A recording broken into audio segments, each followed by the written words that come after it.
wreath making can feel complicated. It doesn't have to be. So come with me to the studio today. We're going to learn how to do a beautiful holiday wreath.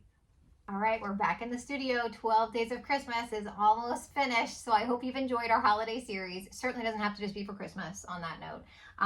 But I wanted to kind of start closing up this series with kind of a wreath making 101 series. So get ready, because we're gonna learn how to attach florals to a wreath form. I also have another video about how to create the wreath form itself. So if you've not seen that, definitely do that.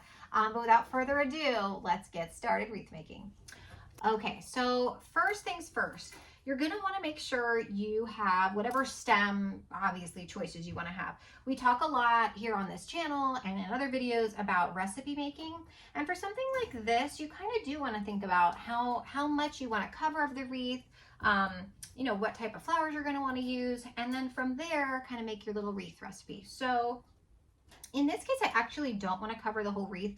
I love a good like asymmetrical moment. I'm probably going to do something like right around this area and maybe have like a bow coming down and then just hang it from here. So that's the style I like. Now, if you wanted to do the whole thing, you would basically multiply whatever I'm doing right here and multiply that by, you know, roughly, let's say it's like I'm doing like maybe 1.5 to 2 feet of space of the wreath. So then you would like measure out how much more you would need based on how many stems you used for that 1.5 feet, if that makes sense. So, so first of all, I am using dried baby's breath. And I cannot say enough about dried baby's breath, dried stems in general. As you know, if you've watched other videos, I think they're great. They're so versatile. You can use them year round. Like there's what's not to love. So these I had in the studio. I wanted to get creative. I'm actually taking a little bit of the stem off. I don't want to have a whole bunch of stem. I want to have enough to wire it to the wreath base, but I do not want to go crazy and have like a super long stem. So like even this, I'm going to probably take a little bit of that off. I don't even have to cut these because they're dried, so they're super easy to take off. Okay, so let's see, I'm gonna take that off too. So I'm gonna separate those also, because the smaller the pieces sometimes, the easier to assemble. So I'm gonna start on this side of the wreath, and what I'm gonna do is just place, kind of eye how I want these pieces to go. And while I like the asymmetry on the location of the wreath, I do want the baby's breath itself to be more or less on the left and right side of the wreath frame.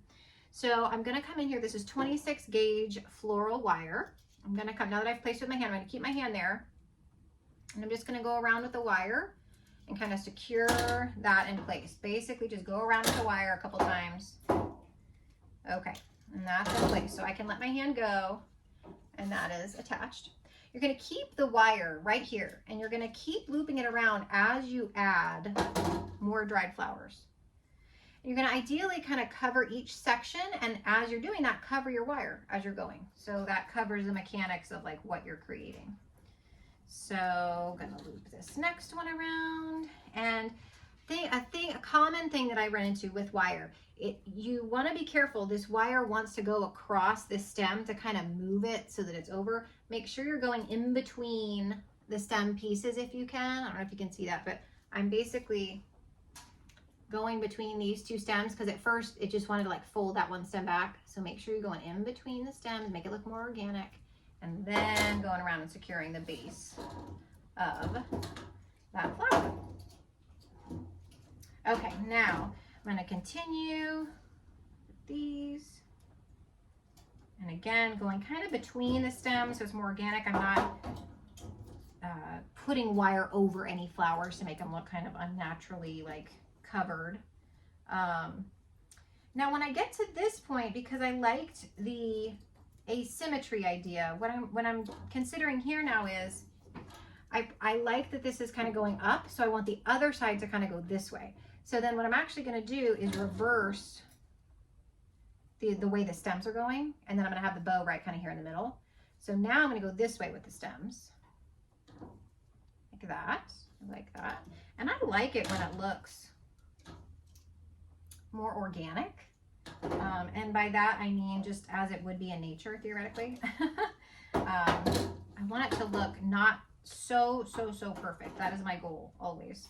And that's just my design style.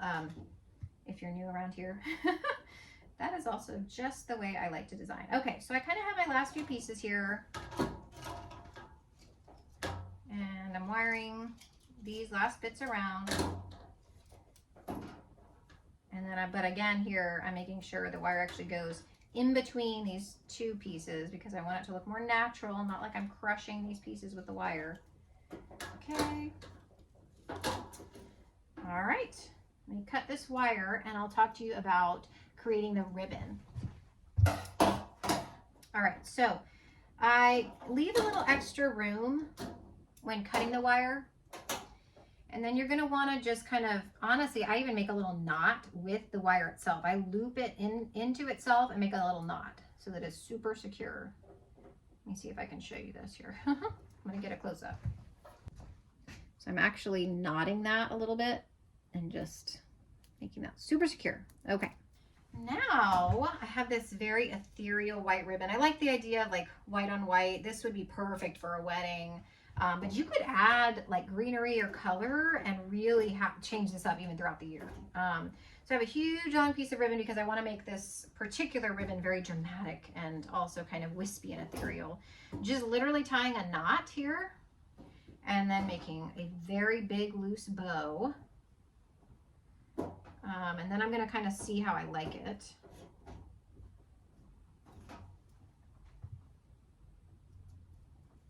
Okay, and I really like this, but what I'm doing here now is that I'm also kind of letting these pieces, I like the drapiness, and I actually almost want it to like go through some of those stems to really give that big bow look.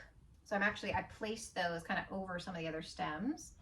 And then I am going to probably cut a little bit of this and then maybe even add some length to that, like maybe even cut and then add some more streaming down. So let's see how that looks. I love that, you know, these type of projects for me are very much like experimental, I would say. Like I have an idea in my head, but I love letting the creative process also take over to where we just can have kind of other things going on. We can change it as we go. Like I did not plan to change the bow, but I just feel like it needs some more hanging down. So we're going to do it. What I'm doing here is I just tie these pieces together. We're going to see how this works to make it a little bit longer. And I'm going to put this through the middle of the bow piece just to add like additional layers. Let me see if this works first and then I'll explain what I'm doing, what the heck I'm doing.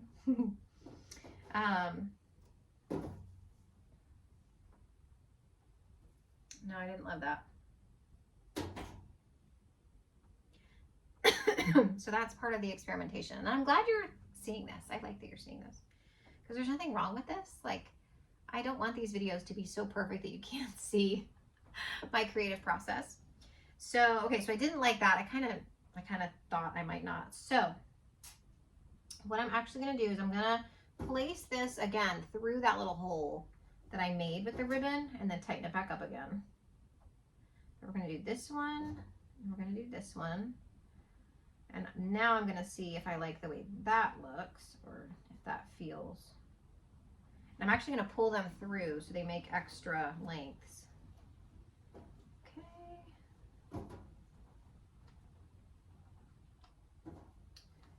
All right.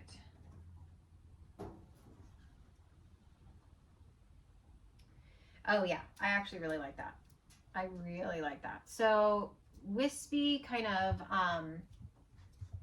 multiple layers is what I was going for of that ribbon. You could even cut maybe another one like a little bit, like I may even do like this so that it's like slightly shorter.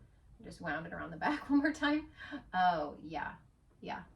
And then get that full bow. Okay, so what I would do with this is like, again, I like it like asymmetrical. So I would probably hang this kind of just like this, like either for a wedding, on my front door. You know, I mean, you could use this design for a number of things, but I hope that this inspires you to know that it does not have to be perfect.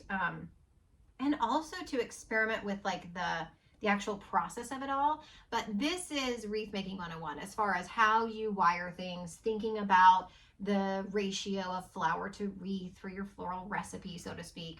How even to experiment with bow making, because that can be a whole thing. But I hope that it did inspire you. I'm so glad you're here and can't wait to see you on the next video. See you then.